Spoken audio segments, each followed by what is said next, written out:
Il y a plus de 2 siècles sur cette même terre, des hommes et des femmes, esclaves d'hier et citoyens demain, ont compris qu'aucune libération n'est possible sans la conscience de soi. Ils n'avaient ni école officielle, ni manuel, ni diplôme, mais ils avaient cette idée que la connaissance de soi est le premier acte de liberté. C'est dans la nuit de l'implantation et dans les bureaux interdits qu'ils ont inventé une langue nouvelle, le créole. Une langue pour se comprendre, pour s'unir, mais surtout pour préparer leur liberté. Et cette langue est née du courage, du mélange qui est devenu le cœur battant de cette identité nationale qu'on a aujourd'hui. Et c'est pourquoi aujourd'hui, cette deuxième consultation nationale sur la progression des compétences n'est pas que un travail technique. C'est vraiment une tournure historique même, et j'ose le dire, pour une fois, pour essayer de mettre créoles là sous table et non en bataille. Et cette deuxième consultation aussi se veut être un retour endogène, que nous décidons de prendre en compte l'éducation haïtienne selon nos réalités, selon nos valeurs, mais surtout en tenant compte de notre langue maternelle, le créole. L'éducation depuis toujours est le moteur silencieux de toute transformation. C'est elle qui façonne les consciences, c'est elle qui permet aux citoyens de rêver et pour chaque jeune de dire que moi j'ai pouvoir et capacité pour vivre monde que je voulais pendant ma côté tête au service du pays. Mais nous parlons souvent de réforme éducative comme si c'était seulement un projet technique. Ce sont des programmes, des manuels, des compétences. Mais au fond, l'éducation aussi est une question de souveraineté, savoir s'affirmer dans un monde de mondialisation, contre qui côté ce type ou contre qui côté réel. Un peuple ne peut pas se libérer que à travers les armes et les élections, mais se libère par le savoir qu'il produit, de la langue qu'il comprend, mais au service de la société qu'il souhaite construire. Haïti a connu des révolutions politiques, sociales, culturelles. Mais aujourd'hui, nous devons faire face à cette évolution éducative. Une révolution aussi du savoir, enraciné, structuré, où l'école devient un lieu où le peuple haïtien s'éduque à son image. Nous avons une indépendance réelle, mais il n'est pas jamais effectif si nous n'avons pas indépendance dans l'esprit. Et c'est pourquoi nous devons commencer à réfléchir nos programmes par nous-mêmes, dans notre langue, dans notre culture, dans notre réalité, mais en l'ajoutant aussi à nos défis quotidiens. Pendant longtemps, notre système éducatif a été un fardeau hérité de notre temps, un modèle qui a été conçu pour ailleurs, pas pour ici. Et c'est ainsi que, sans le vouloir, nous avons participé à reproduire ce système d'exclusion au sein des écoles, par le langage, par la distance dans le contenu, l'école privée, l'école lycée, et par la dépendance aussi d'un modèle exogène et inadapté aux réalités haïtiennes. Le créole n'est pas la langue de la rue, c'est la langue populaire haïtienne de ce peuple de la liberté et qui mérite d'apprendre dans la langue de sa pensée. Nous pensons en créole, nous écrivons en français. Mais ça nous va nous compte, nous pensons en français comme et nous pas écrit ni créole ni français bien. Et reconnaître le créole à l'école, je vous le dis mes amis, ce n'est pas un retour en arrière. C'est une avancée vers l'équité, la dignité et la qualité, mais surtout l'affirmation de soi, comme un peuple noir qui a su créer la créolisation. Une éducation endogène est une éducation authentique qui est connectée à la terre, à la communauté, mais au quotidien des élèves. Et par ailleurs, nous devons aussi profiter de cette occasion pour valoriser nos savoirs locaux, les formes d'intelligence communautaire, le comitisme, les pratiques agricoles, nos expressions artistiques.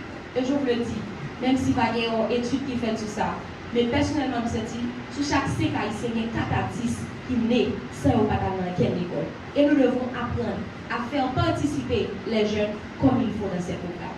Parce que l'élève qui apprend sur son pays, apprend à aimer son pays, à le comprendre, mais surtout à se positionner comme un agent de transformation pour son pays. Alors réformer, c'est aussi préparer les jeunes à affronter les défis de monde qui est en pleine mutation, mais pas en copiant un modèle typiquement, mais surtout en ayant cet esprit critique de pouvoir questionner les choses comme elles sont. Le 21e siècle exige aux jeunes une capacité de penser par eux-mêmes, de travailler ensemble, de créer, mais aussi d'imaginer, mais surtout de s'adapter, pas dans une résilience servile, mais aussi de savoir apporter des solutions durables à chaque type de problème. Ils exigent aux jeunes, surtout aujourd'hui, de porter en eux une éthique, un sens de responsabilité et un sens de patriotisme. Nous n'avons pas besoin d'une génération qui est là pour marcher tête baissée, pour suivre, mais une génération qui est là pour répéter, mais pour proposer des autres modèles de solutions à des problèmes que nous avons fait face depuis des siècles. Et c'est pourquoi ce programme, ce nouveau programme, doit apprendre à ces enfants, aux jeunes, à cultiver l'esprit critique, ce dont on a besoin aujourd'hui, de ne pas répéter oui et amen, mais de savoir questionner le pourquoi des choses. La créativité, la communication, la conscience environnementale, l'égalité de genre et la citoyenneté active. Apprendre à débattre sans se détruire, apprendre à construire sans dominer et aussi apprendre à rêver sans oublier la réalité. La jeunesse haïtienne est souvent trop décrite à travers la douleur, la migration, le chômage, la violence, la résignation. Mais moi qui confronte la jeunesse de tous les jours, je la vois autrement. Je vois une génération qui est debout, qui est intelligente, on ne le pensait pas, malgré la situation. La résilience demeure toujours, la créativité, la détermination et la capacité de penser qu'on peut changer le cours de notre histoire. Finalement, si mon 2000 est jeune, il n'y a pas de problème, non. Il fait partie de la solution.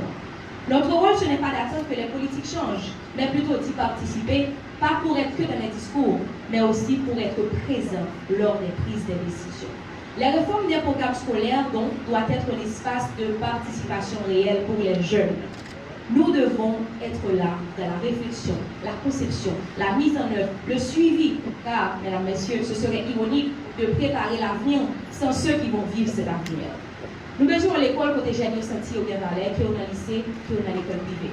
Nous besoin de l'école côté jeunes senti exister, les on parler clair, pour pas un symbole. Mais en même temps, pour envie de parler français, pour essayer de parler anglais et espagnol, nous vivons dans un monde de mondialisation.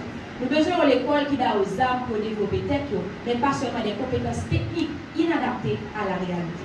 Et dans le contexte actuel que traverse notre pays dans ces temps difficiles, avec l'insécurité, la fragmentation sociale, la perte de confiance aussi dans les institutions, tout cela pèse lourd sur nos épaules. La tâche est extrême. Mais au milieu de ce chaos, il nous reste une force qu'on ne peut pas éteindre. C'est le désir d'apprendre, le désir de comprendre et de se relever. L'école ouverte, si nous avons mal de situation, mettez l'uniforme sur eux, puis à l'apprendre, ça va contre qui ça qui attend. Parce que nous devons les dire. L'éducation peut créer et recréer la cohésion sociale, le lien social qu'il nous faut.